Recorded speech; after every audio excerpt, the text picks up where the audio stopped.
आजचा माझा थॉट आहे किंवा आजचा माझा विचार हा आहे की माझा एक जुना कोट आहे, त्याच्यामध्ये मी लिहिलं होतं की नीट ऐका.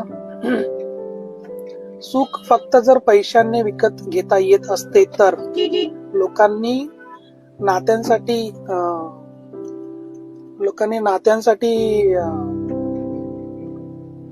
वेळ खर्च केला नसता. साधं आहे, सोपं आहे. तुमचं सुख जर तुम्ही पैशाने विकत घेताय तर त्या फक्त वस्तू आहेत ज्या तुम्हाला आनंद देऊ शकतात, पण त्याने तुम्हाला सुख हे क्षणिक असतं.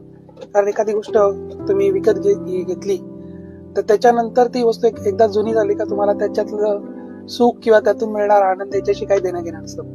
ते एक फक्त अचिव्हमेंट असते. एखाद्याचं घर घेणं, गाडी घेणं हे पैशाने विकत घेतलेल्या सुख वस्तू असतात. नवीन व्हिडिओ अपलोड झालेला आहे, पटकन जाऊन बघा, लाईक करा, शेअर करा आणि सबस्क्राईब करा.